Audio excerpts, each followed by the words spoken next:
Good afternoon, everyone, and we're welcome to what we hope is going to be a very interesting conversation about social media and the influencer revolution, and how it's reshaping the travel space, consumer behavior, and local branding. Um, Before I start, every time I kept looking at my opening remarks, I kept thinking industrial revolution instead of influence revolution, so please forgive me if that happens. Um, so Gone are the days when travel brochures and glossy magazines and celebrity endorsements, traditional advertising, these were the only ways through which we would identify and introduce ourselves to new locations and destinations and understand other cultures around the world. Today, influencers, whether global icons with millions of followers or local micro creators with highly engaged niche audiences, they play a pivotal role in shaping travel trends, influencing choices, and redefining how destinations connect with audiences. Through authenticity, relatability, and the ability to create engaging narratives, influencers have become a key player in modern travel marketing, with brands and destinations actively seeking their partnerships to connect with audiences. But like with all things, with great influence comes great responsibility. There are great challenges that affect this space as well. So how do influencers maintain credibility in a world where branded content dominates? How do they respond to audience expectations surrounding transparency, ethical promotions, and genuine storytelling that honors both the destination and the local communities? Where is the influencer revolution heading next? These are the topics that we'd like to discuss today. Welcome to all our panelists, and thank you for being here. My first question to you guys would be, what is the secret sauce that makes travel influencers so impactful? What unique qualities do you bring to the table that makes travel destinations want to collaborate with you? Preethi, if you want to start us off. Just testing. Yeah. I think when it comes to being a content creator or an influencer, the one thing that really sets someone apart is the fact that there's a community and you are identified by that community as someone who is, say, they've chosen to like follow or like look at. So when you are out there traveling, creating content, it's like a friend is telling you, it's like a friend is telling you that here's a place I went to, these are some cool things I did, here's what I really liked, here's what I really don't. And there's that element of honesty and authenticity that actually really comes across, which is what makes an influencer credible. Because honestly, if I were to travel, I would ask my friend, like I would prefer a personal recommendation over maybe someone that I don't even know, or like, an aggregator, or anyone else.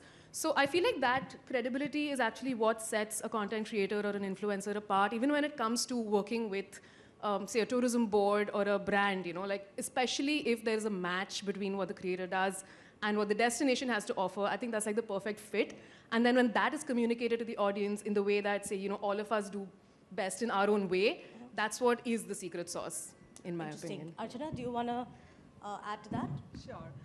So I would say there are three main ingredients which are the secret sauce and which are going to stay probably forever. So one is that, whenever you're creating some content, you need to be true to the niche that you have picked up. You cannot sell everything to everyone. It has to be some USP driven. So one is that. Second is, Preethi spoke about authenticity. I think that is very, very important. That's the reason why anybody would listen to a content creator than seeing an ad. So what is it that you're offering? Is it real time, relevant? Yeah, relevant. Third is like, it needs to be useful to the audience. You need to give some kind of tip, something, which they are not going to find by a AI-generated itinerary or which they are not going to find by their nearby travel agent. It is something that you're bringing to the table. So just to sum up, three things. One is that what is your USP that you're selling? Second is how authentic you are. And third is it needs to be useful. All right. Well said. Nikhil, regarding the old authenticity versus commercialization debate, how do you balance genuine experiences with brand collaborations and maintaining audience trust when the demand is for more transparency and, like Preethi and Archana said, authenticity? Yeah, I think it's a double-edged sword for everybody like us, and being a travel creator is not easy because you're always constantly, you're not enjoying your trip most of the times because you're always worried about, will I be able to capture the content that I want to show? And then you're worried about editing it, and a lot of other things happen. But what I feel is like if I'm going to a different country or a different place, I would go to the locals. Like if I'm going to US and still having Starbucks there, fails the purpose, right? So you go to a local coffee shop, you talk to people, you talk to local communities, understand what is going on there, and that brings out the authenticity. And then the experiences that you get from there is what you share with your audience. And a lot of creators, I've seen there's a backlash. There's so much happening in Bali right now that they don't want creators to come. They're like, it's rapid industrialization happening because creators came, showed that Bali is so beautiful. Now everybody wants to set up a property there. So as you said, it's a double-edged sword, and people really, as creators, we try to be as authentic as possible, and it's very tough to be relevant all the time because trends change instantly, a lot of things change. And they also say that, in the next 5 years, we won't even have creators. AI will take over. So that is also a thing that we have to think about. But like you mentioned, I should not be saying this on stage, but creators will always still be there because what we bring to the experience will not be replaced by AI for sure. Well, absolutely, well said. And AI and any kind of technology will probably be tools that influencers will also find a way to hone and utilize to create human stories. I'll give you an example. Sure. So my team that works for my edits and all, they saw how AI can edit things, and they're like, are we going to lose our job in an AI? I said, the people who don't skill themselves with AI will lose their jobs, not people who skill themselves. So if you skill yourself and make your work more, faster, better, and perform better, you are helping. Take the help of AI. Do not be scared of AI. That's all I say. Absolutely. Which is probably, and I'm saving myself here, but this is probably why Industrial Revolution was in my head so much. Keeping up with technology and not being afraid of it is definitely a part of it. With Anupriya, I wanted to throw the same question to you as well. It's working, right? Yes. So basically, it's authenticity versus commercialization, right? So personally speaking, I always choose brands that I anyway associate with. Otherwise, it's a strict no. Same goes for a travel destination. Say, for example, I am going to be covering a country and 5 places there, but there is a certain place that I don't relate to or don't want to promote it. Say, for example, zoo, right? I do not want to promote that, so I do not talk about it. That way, I still maintain my authenticity and still give the audience the other experiences. So it's always about, I think, as an influencer or a creator, sticking to your own values, which is the most important, and then creating content. So the values that you purport are the ones that your audience is also kind of aligns with. That's the reason why they're also following, right? They see something which is relatable to them, and that's when they choose to follow you. But is that a sacrifice that you think a lot of influencers are keen to make? There are compromises? Yes, no? No. In fact, right now, I feel the space is so crowded that people are making clickbaity content, rage-baity content, which goes against what the word influencer itself stands for. Influence should be positive and not negative.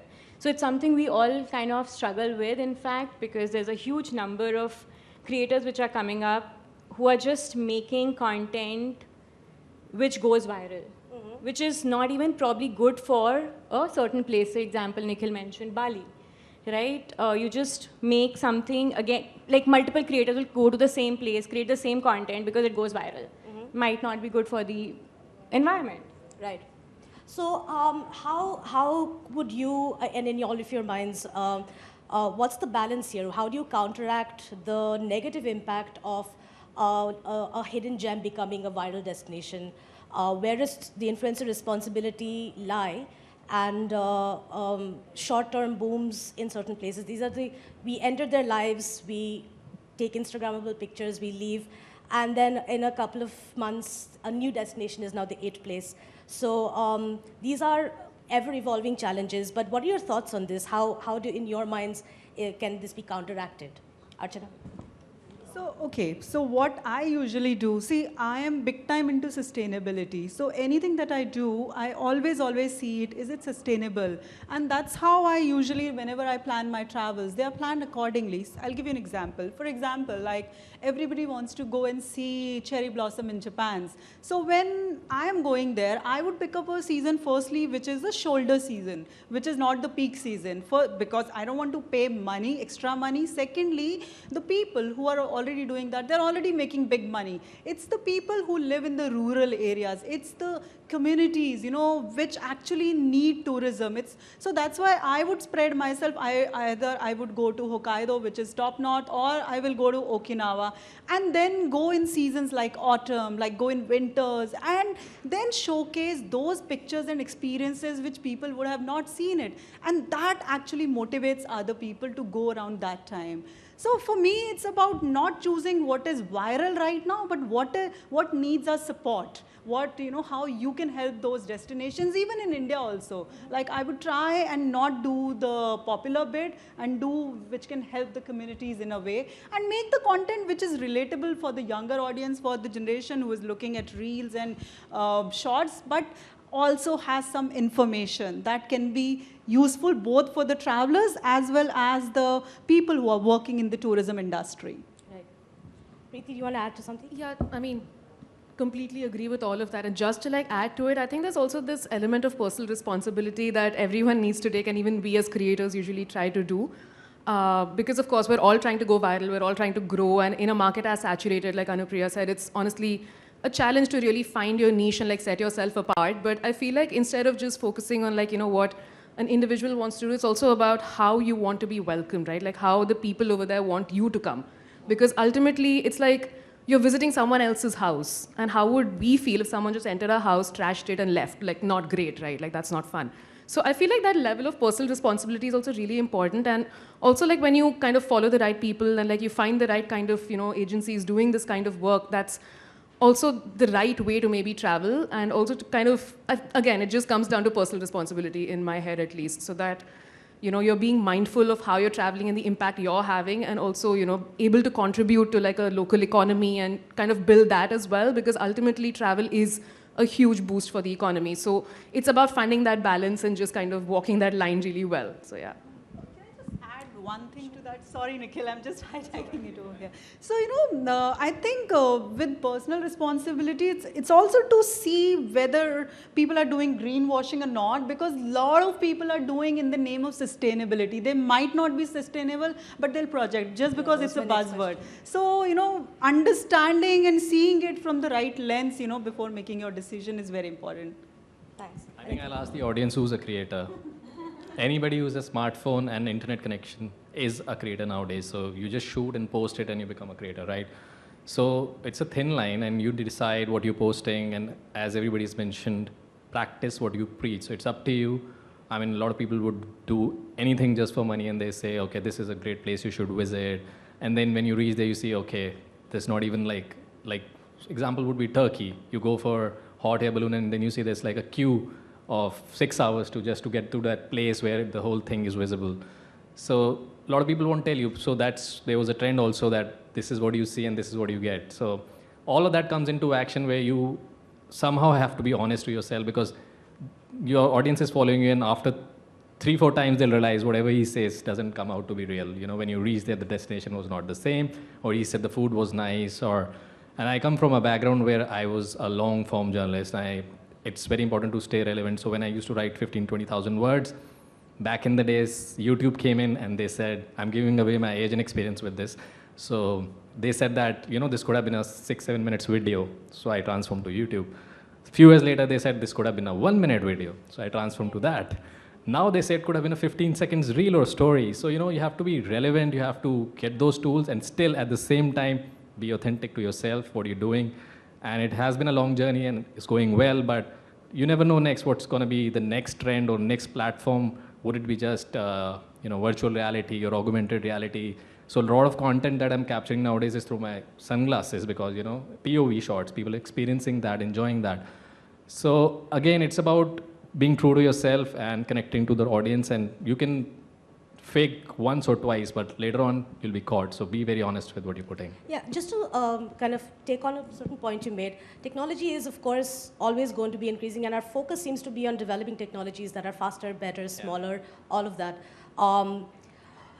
But the regulations and the ethics and the principles that we all live up to might not necessarily be advancing at the same pace. Our focus is on something else. So it's up to creators, and we're figuring it out as we go along. It's after impact happens that we realize that this wasn't the right thing to do. And the audience plays a major role in holding people to account, people who have influence. So what are your thoughts on that? I was about to say that, it's a two-way street. Just because somebody's putting out content doesn't mean that you need to follow that person. Just because somebody has 1 million followers doesn't mean that person is worth following. So as an audience, you also need to do your own due diligence. When you buy a product, say for example a car, just because Shah Rukh Khan is driving it, you're not going to buy it, right? You're going to go through everything in detail. So why would you just choose a destination just because it's viral? Or somebody's saying something? You should be, as an audience, also see what, and use your brains basically. Yeah, absolutely. But I mean, to your point, to have an audience who is holding us, holding people to account, they need to be well informed. They need to be of a critical thinking mind. Yes. And how, I mean, celebrity culture is absolutely something which, the blind following, that is something that we've seen a lot. But is there a counter to that? Is there a way to, is it the role of the influencer to get people to be more critical of them? I think what social media has done to us is has started giving us real-time feedback. You get it instant feedback. You see Shah Rukh Khan driving a Hyundai car, he's definitely in a Maybach, but he's driving Hyundai just for the ad. And people will blindly buy that. But when it comes to social media, if I am driving a Maybach, they know that usually he drives another car, he owns another car. But this is just because he's saying that these are the features of this car. So it's the critical feedback that you get, the comments that you get, you do lives, you do all of that, and people are right there and will point it out. This is not your car. And I've seen a lot of creators, I should not be saying this, but a lot of creators just renting cars and saying that they own it and then later got caught about it. So again, they lose trust. And this is what, again, like Anupriya mentioned, it's a thin line, it's two-way street. So you have to be loyal to yourself, loyal to your audience. Otherwise, it won't be a long journey because there's thousands of millions of creators. They'll unfollow you and follow someone else. Gone off script, so I'm going to get back. So in a landscape filled with endless content, how do you see influencers leveraging storytelling not just to showcase destinations, but to create a deep, authentic connection with the audience? And what elements do you believe are essential for a travel narrative to truly resonate and drive meaningful engagement?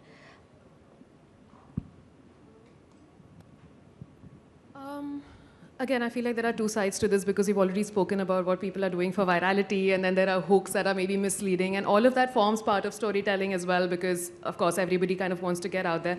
But again, what I feel really, really works in today's day and age, especially when the market is this saturated, is actually being completely true to yourself, because when you're doing that, your community knows, like your audience is smart. People, like you said, there is real-time feedback happening. So honestly, the more authentic you are with your storytelling, and of course, there is like some level of marketing, I would say, which we have to do to kind of, grab someone's attention in, say, the first 3 seconds. But at the end of the day, people know. Like, people know when you're lying, people know when you're telling the truth. So if you're able to spin a story or weave something around, say, a destination which is relevant to you and your audience, and I feel like, a destination can be the same, but everyone has such different experiences over there, and that is actually what sets it apart. So that really needs to come out, and when it does, it is very, very evident, and that works. That just works. So I feel like, as creators, it's also very easy to just kind of get swayed in this whole wave of, oh my God, this person's going viral. Oh my God, that hook is doing well. But every once in a while, just like pulling out and, going up in a helicopter and looking at your own journey and your own purpose just really, really helps to kind of help you find your voice again. And ultimately, that is what works.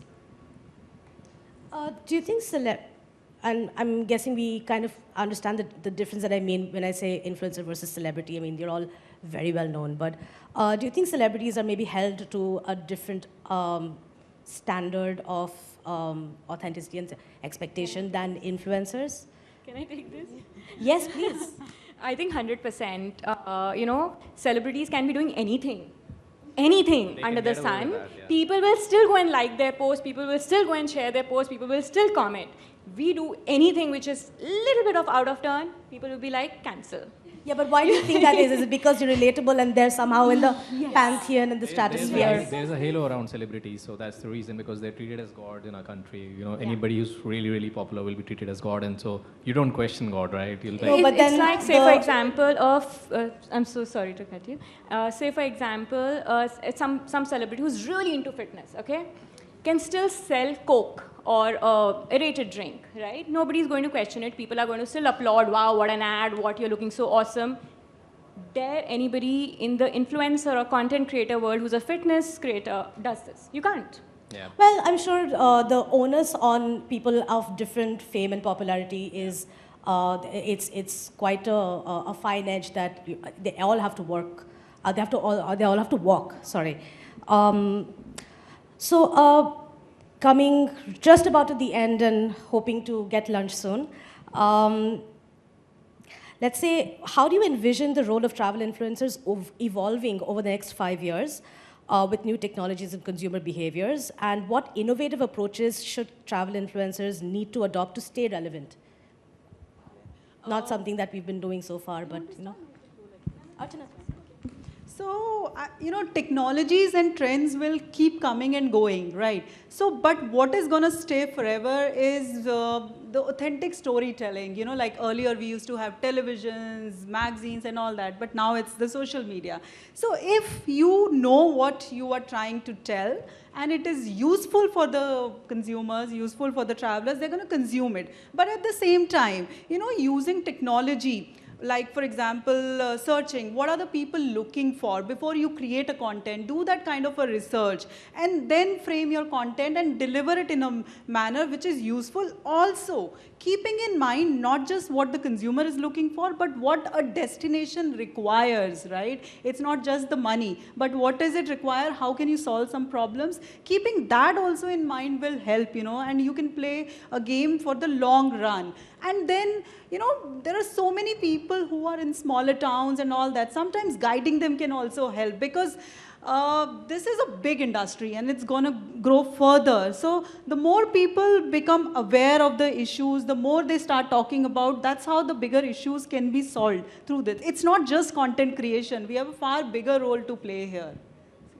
I think being a travel creator is one of the toughest, because you feel alive and you feel alone at the same time, most of the time. It's very tough. People don't understand it. You reach a new destination, you feel so alive, and then after a day you're like, I'm lonely, I'm homesick, I need to get back home, I need that home food or whatever. But I think what will set you apart is your own style, because when brands contact me, they're like, we want content in your style. They don't mention anything. And because I cover technology, and you must have figured out with what I'm saying, cover technology, automobiles and luxury. So my travel content is very different from the panelists here, because they are purely doing travel in the way that it should be. But what I do is, if I'm invited to these exotic places to drive a new car like Graz, Austria or any place, I'm showing the place while also showing technology and automobile. So they want it that way. So everybody has their own peculiar style, and that really will stick around and will make you stand out in the longer run. My last question for the segment. What are the different kinds of travel habits that you've noticed amongst people in our country? What are the current trends, and what do you think that says about the way the space is evolving? That's an interesting one, because the new trend is just go there and rest, do nothing. Everybody wants to do that, because for us Indians, I've seen throughout growing up, my family like, get ready, pack up, everything. We reach there, okay, let's leave the hotel room, let's have to see places, sightseeing and all of. Now it's relaxation travel. You just go there, lie down on the beach the whole day. So that is a new trend, and I think it's very important, because travel should be for relaxing, not stressing yourself. But as travel creators, I'm sorry, we're not able to do that also. I think one of the trends that I've noticed is increase in the number of women traveling solo, even if they might be traveling in groups of strangers, but that has really increased. That, step out of the house, even if it's a 2-day trip, 3-day trip to, say, for example, Dharamshala or Sikkim, but, that's happening quite a bit, which is very, very nice. The empowerment towards yes. Independent travel. Yes. So So there's one big trend which I have actually observed and which I heard. I was attending a Adventure Travel World Summit where they mentioned about this, that the demarcation of travelers, by the way, okay, this is a budget traveler, this is a foodie, this is somebody who's into luxury travel, those lines are blurring. Now, whether you have that much amount of money or not, whether you are spending like lakhs and lakhs of money or you're spending some thousands, you want everything. You want good food, you want good experiences, you want to travel, like one day you could be living out of a hostel, next day you could be living out of a good luxury, yacht. So it's all about experiences. It's no more about, tick marking the sightseeing destinations. It's all about experiential. It's all about what you are offering, something different. The bragging rights have now changed. It's about, oh, it's not I went to Paris and saw Eiffel Tower. No, it's like I had this meal with this master chef, or I went to see the pyramids with this historian. It's all about experiences. They want everything, so that those lines are blurring. That's the biggest trend that I have seen. Yeah, and sustainability also. I went to Florence and yeah. got soaps from a 13th century monks tradition. Unique theories. Yeah, no, I mean, I completely agree. Like, to actually build on what you said, it's actually become more about experiences rather than just, covering, say, 10 countries in one trip, or like just having that tick mark that, oh my God, I traveled, or this is what I did on my holiday. Like, one thing I've noticed, especially with my audience who's been talking about this a little bit, is that people are actually planning trips around very specific experiences. Like, they will travel for a concert. They will travel only to dive. They will travel to go get massages. The reason for that is now content creators are telling them, not travel agents. So that's the reason. Well, so that's actually one of the biggest trends I've noticed. And I feel like because there's so much focus on an experience, it's also becoming more wholesome or more in-depth, like more specific, rather than just being a generic trip. Yeah. The travel experience is not just about going to a hotel, but also, you have a more enriched life. 3 travel destinations someone should go to within India, maybe first, yeah? I mean, just very quickly. Yeah? Spiti. I've not been to Northeast, but Meghalaya is big on your agenda. Yes, and Kerala. Podi. It's a very small place, but I think it has not been hyped about the way the bigger hill stations have been done. But some of the people, the kind of work they are doing, they are actually solving bigger problems. Like, Podi has a migration issue. So some people are actually doing reverse migration. So definitely Podi, Banswara, it's the greenest part of Rajasthan, which hardly people know about. And I have a sweet spot for wildlife. So places like, okay, Pench and other places, everybody knows Bandhavgarh, but how about, going to Satpura or those kind of places? So yeah, international, I have a huge list. We'll come back later. So I'm going to say Spiti again, but only because our places, it was transformative for me, so I'm going to say that. The second I would say is Kashmir in every season. Like, every season is so different. It's like you visited a different place altogether. So that would be the second. And the third I would say is Tamil Nadu, because I feel like that coastline is so unexplored and things change every few kilometers, and I feel like it's super underrated. So I would definitely recommend Tamil Nadu.